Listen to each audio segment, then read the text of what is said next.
আম তো আর কিছুদিন পরে ভাঙা শুরু করবেন। হ্যাঁ, আম তো রূপালিতে এখন ভাঙা পড়বে না। রূপালি পয়লা আষাঢ়ের থেকে আপনার রূপালি শুরু হবে। প্রথমে কি আম ভাঙা পড়বে? প্রথমে মনে করেন যে এখন আপনার বৈশাখ মাসের আপনার আসছে, টাইম আসছে হইলো আজকে বোধহয়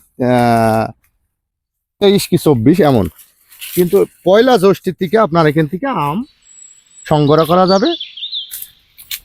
একটা আম আছে আপনার গোপালভোগ, আচ্ছা যেটা আমাদের এখানে বলা হয় তিলে বোম্বাই। আচ্ছা, অন্য জায়গায় মানুষ গোপাল ভোগ হ্যাঁ, বানাচ্ছেন। ঢাকা শহরে এরকম মানুষ চেনে যে গোপালভোগ, কিন্তু আমরা তিলে বোম্বাই বলি। এইটা প্রথম নামে। এর সাথে আরেকটা আম আছে আমাদের এখানে বলা হয় হলো সিন্দুরি আটি, কিন্তু ওই ঢাকা শহরে এটার নাম হলো সৌরি খাস। আচ্ছা, আর আর আমরা ওই ওই এখন খাওয়া যাবে ওর আর কি। সাথে বাজারে আসে। হ্যাঁ হ্যাঁ হ্যাঁ, এখন প্রথম এখন যে বাজারে আসছে যে আমটা, সেটা হলো এই আমগুলো। এই আম। আর একটা আছে গোবিন্দভোগ, আর একটা আছে এই যে কিছু আটির আম আছে, এবং গুটি বলা হয়। ঢাকা শহরে গুটি, আমাদের এখানে আটি। এইটা ডবল নাম, আচ্ছা এক এক জায়গায় এক একটা নাম।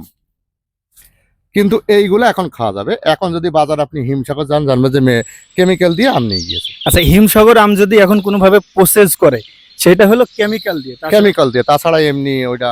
আচ্ছা, এই আমগুলা যাওয়ার পরে আপনার ওই আমগুলো হচ্ছে বাজার যাচ্ছে। এই আমের এক সপ্তাহ, গোপাল ভোগের এক সপ্তাহ পর আপনার হিমসাগর আসবে বাজারে। আচ্ছা এটা ম্যাচুরিটি হবে। আচ্ছা ওইটার এক সপ্তাহ পরে আসবে আপনার ন্যাংরা।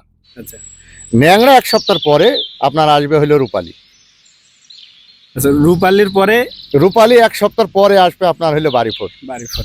আচ্ছা, অনেকে আপনারা জানেন না যে বাজারে এখন চলতেছে ন্যাংরা আমের সময়, কিন্তু ওই সময় এসে বাড়িফোর আম আপনাকে দিল, বা সে রূপালি আমের কথা বললো।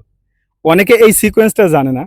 তো হচ্ছে এরকম, আপনার যদি এই সিকোয়েন্সটা জানা থাকে যে কোন আমটা কোন সময় পাওয়া যাবে, সেই আমের সিকোয়েন্সটা যদি জানা থাকে, তাহলে আপনাকে ঠকাইতে পারবে না। আপনি এই জায়গাটায় বুঝতে পারবেন যে হচ্ছে তার মানে যে আমটা যে সময় আসার কথা, সেই আমটা ছাড়া যদি বাজারে পাওয়া যায়, ওইটা পরিপুক্ত হয় নাই।